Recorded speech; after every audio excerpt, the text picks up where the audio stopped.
Imagine you were born in ancient Egypt, not as a pharaoh, not as a rich priest, but as an ordinary person living near the Nile. Detective Flint opens the case file. What would your life actually look like? At sunrise, you wake up inside a small mud brick house. The air is dry. The room is simple. No electricity, no phone, no running water. Just clay walls, woven mats, oil lamps, and the sound of people already working outside. Your whole life depends on one thing: the Nile River. Without the Nile, ancient Egypt would not survive. Every year, the river floods the land and leaves behind rich black soil. That soil makes farming possible in the middle of the desert. So, if you are born into a normal family, there is a high chance your life begins as a farmer's child. You do not wake up and choose your dream job. Most people do the work their family does. Your father might work in the fields. Your mother might bake bread, prepare food, weave cloth, and manage the home. And you? You start helping early. As a child, you may carry water, collect fuel, look after animals, or help with simple farm tasks. School is not guaranteed. If your family is poor, you probably do not spend your childhood learning to read. Reading and writing are powerful skills in ancient Egypt. Scribes can work for temples, officials, and the government. But becoming a scribe usually takes training, time, and support. For most people, survival comes first. Now let's talk about food. Your daily meal would probably not look fancy. Bread is everywhere. Beer is common. Vegetables like onions, garlic, beans, and lentils are important. Fish from the Nile can be part of the diet. Fruit like dates and figs may appear when available. But meat?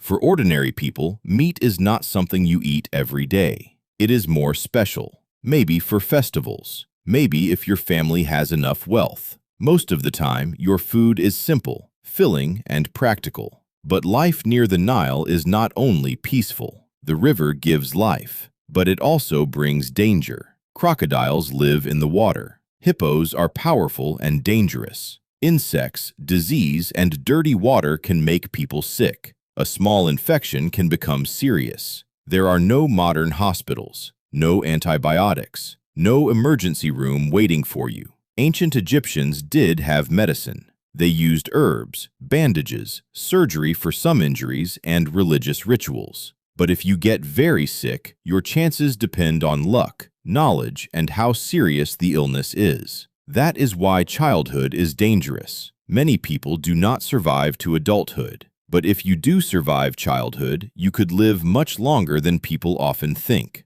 The average life expectancy looks low because many children died young. Now your day continues. If you work in the fields, your body is your tool. You plant, you harvest, you carry, you repair, you work under the sun.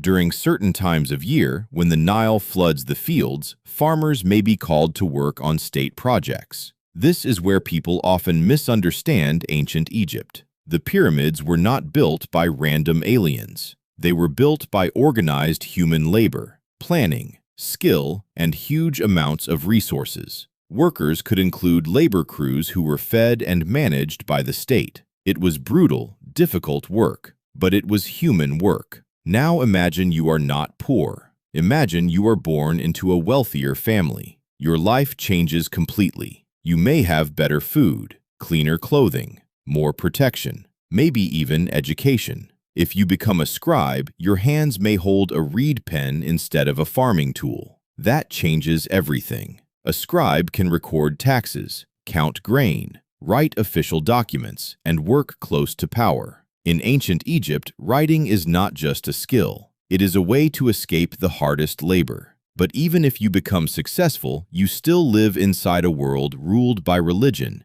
kings, and the afterlife. The pharaoh is not just a political leader. The pharaoh is connected to the gods. Temples are powerful. Priests are important. And death is not seen as the end. Ancient Egyptians believe the soul continues after death. But reaching the afterlife is not simple. Your body matters. Your name matters. Your heart matters. The rich can afford tombs, offerings, and mummification. But if you are poor, your burial is much simpler. The famous golden masks and giant tombs? That is not normal life for everyone. That is elite Egypt. For ordinary people, death is still spiritual, but much less glamorous. Now picture the streets. You may hear people trading goods, children running, workers shouting, animals moving, priests performing rituals, scribes counting grain, soldiers passing through. The world feels ancient to us, but to you it is normal. You do not know the future. You do not know that thousands of years later, people will stare at your temples, your statues, your tombs, and wonder how your civilization became so powerful.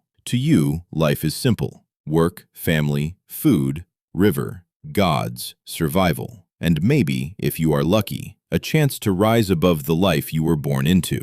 But here is the real twist. Ancient Egypt was not just pyramids, mummies, and treasure. It was millions of ordinary people waking up every morning, trying to survive another day under the desert sun. So if you were born in ancient Egypt, your life would not be a movie. It would be hard. It would be dangerous, but it would also be part of one of the most mysterious civilizations in human history. Detective Flint closes the case file. The past is not dead. It is full of clues. And this was only the first investigation. Follow Flint Facts for more strange history, human facts, and mysteries.